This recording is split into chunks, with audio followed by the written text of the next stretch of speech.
Hey guys, welcome back to your channel. ये हमारी playlist है वीओएस व्यूअर की। आज मैं आपको वीओएस व्यूअर का मैनुअल यूज़ करना सिखाऊंगी। साथ ही साथ हम प्रैक्टिकली सीखेंगे कि हमें वीओएस व्यूअर को कैसे यूज़ करना है।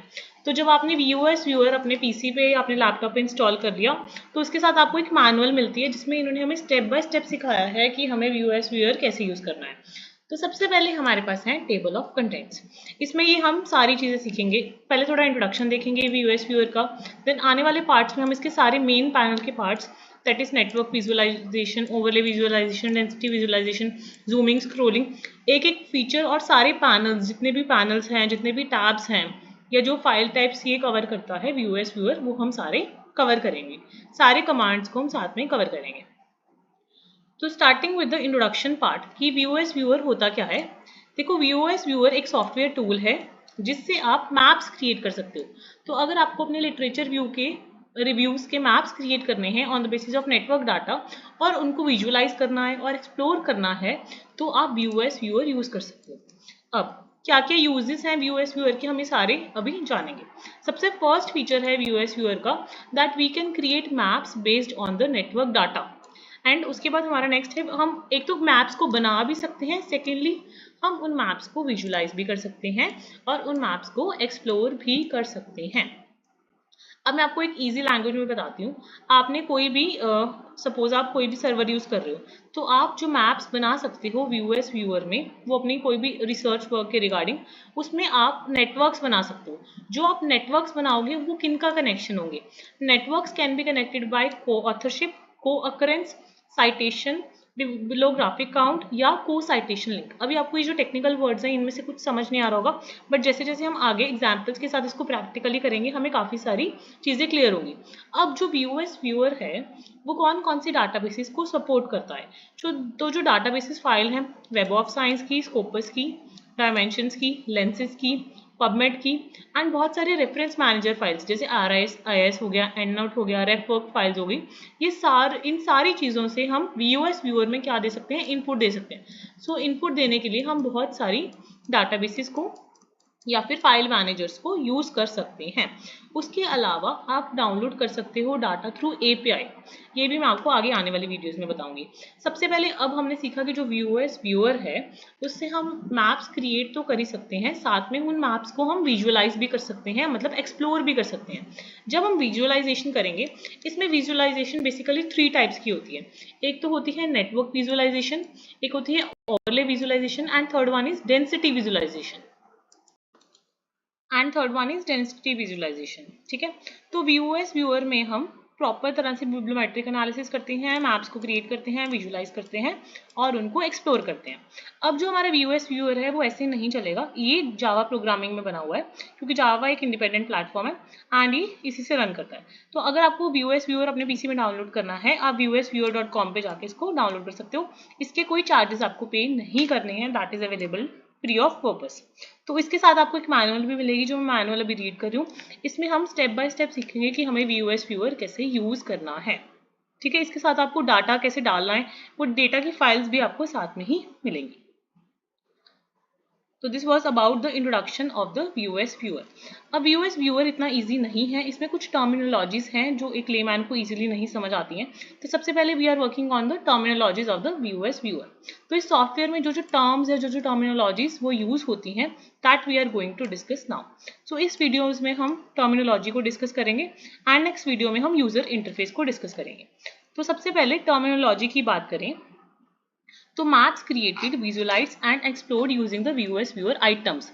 अब आइटम्स क्या है, देखो अब हम वीओएस व्यूअर में मैप्स बनाते हैं, मैप्स को हम क्रिएट भी करते हैं, विजुअलाइज भी करते हैं, एक्सप्लोर भी करते हैं। बट जो वो मैप बनाता है वो किस चीज़ के बनाता है, वो आइटम्स के बनाता है। अब ये आइटम क्या चीज़ है, items are the objects of interest. अगर आप रिसर्चर हो तो जो भी आपकी आइटम्स मतलब जो आपके ऑब्जेक्ट्स ऑफ इंटरेस्ट हैं उसके ही मैप्स बनाएगा वीओएस व्यूअर। तो इसके आइटम्स के एग्जाम्पल्स क्या हैं, जैसे कोई भी पब्लिकेशन वर्क हो गया, कोई भी रिसर्चर्स का काम हो गया, कोई भी टर्म्स हो गई, उनके ये नेटवर्क बनाएगा। Usually a map normally includes only one type of item. तो जो हम एक मैप क्रिएट करेंगे उसमें कितनी टाइप्स ऑफ आइटम होती है, यूजुअली वन होती है। ठीक है, it is for example uncommon to have a map that includes both publication and terms. तो यूजुअली जो हमारी एक आइटम होगी उसमें एक ही तरह की आइटम होगी हमारे मैप में। Between any pair of links there can be a link. Link क्या है? अभी हमारी फर्स्ट टर्म हमने जान ली। टर्म क्या है? टर्म मतलब जो चीज का हम मैप बनाना चाहते हैं और एक मैप में एक ही आइटम होगी। उसके बाद लिंक, सेकंड हमारी टर्मिनोलॉजी है लिंक। लिंक का मतलब है दो आइटम्स के बीच में क्या कनेक्शन है या क्या रिलेशन है। Examples of links are bibliographic coupling links between publication, co-authorship links between researchers and co-occurrence links between terms। तो लिंक का मतलब है उनके आपस में जो दो टर्म्स हैं उनके बीच में क्या रिलेशन है। और जो एक मैप है उसमें एक टाइम पे यूजुअली एक टाइप का ही लिंक होता है। ठीक है। Each link has a strength and represent by positive numerical value. The higher the value the stronger the link. ये चीज याद रखनी है, हर एक लिंक की एक स्ट्रेंथ होती है और वो जो लिंक है वो पॉजिटिव न्यूमेरिकल वैल्यू से रिप्रेजेंट किया जाता है और जितना ज्यादा हायर वैल्यू होगी उस लिंक की उतना ही स्ट्रॉन्गर वो लिंक होगा। For example the strength of a link में for example indicate a number of cited references to publication have in common. जैसे हमने दो रेफरेंसेज ली उसमें कितनी साइटेशंस कॉमन है, तो जितना ज्यादा बड़ा नंबर होगा उतना ज्यादा लिंक स्ट्रॉन्गर होगा। Sometimes the link between all have a strength of 1. तो VUS then does not show the strength of a link। तो इस केसेस में जो VUS व्यूअर है वो strength of the link हमें नहीं बताएगा।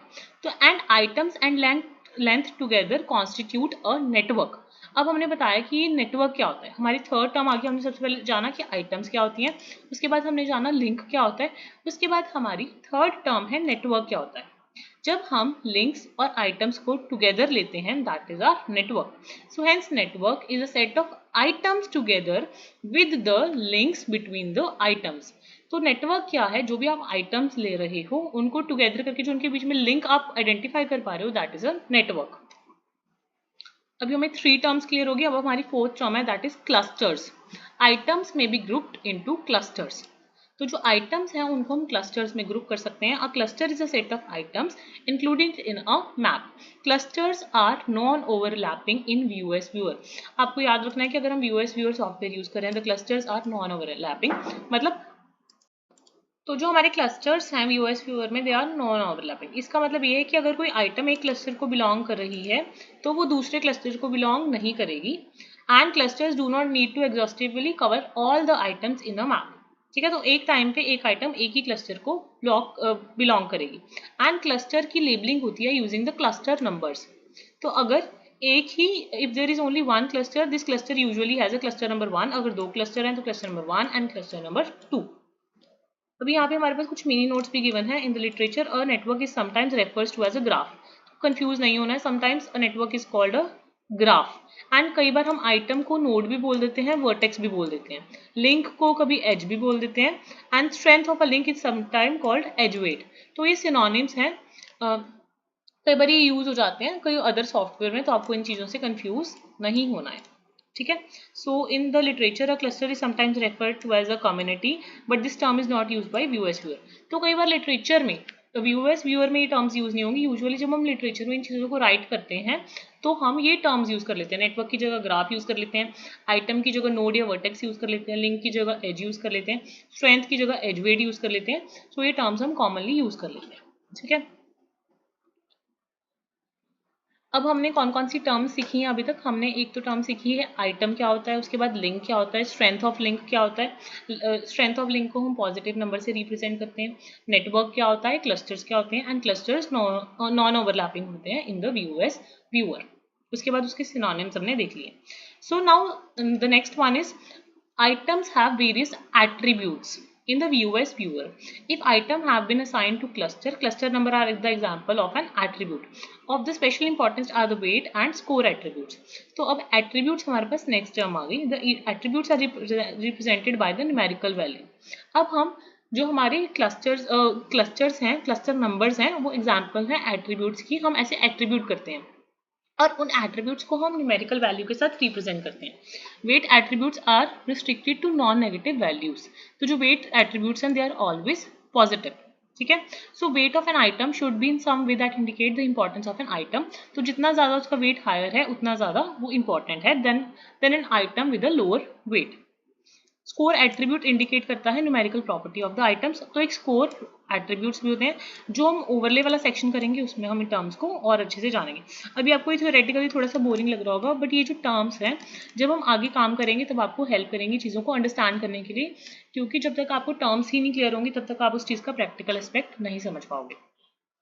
तो there are two standard weights which are referred to as the link attribute and the total link strength attribute। ठीक है, उसके बाद अभी हम नेक्स्ट वीडियो में यूजर इंटरफेस करेंगे। तो आपको चैनल पे प्रॉपर प्लेलिस्ट मिल जाएगी by the name of US viewer. अगर आपकी कोई क्वेरीज हैं आप उनको कमेंट सेक्शन में डाल सकते हो, एंड नीचे ही टेलीग्राम चैनल का लिंक है, you can join that channel link too. And आपको जितना भी प्रैक्टिकल है वो आने वाली वीडियोस में मिलेगा। So this is the lecture 1 of US viewer. बाकी मिलते हैं लेक्चर 2 के साथ, जिसमें हम यूजर इंटरफेस सीखेंगे यूएस व्यूअर का। आपके साथ मैं ओपन करूंगी यूएस व्यूअर का इंटरफेस, एंड हम साथ साथ प्रैक्टिकल इस चीज़ को फॉलो करेंगे।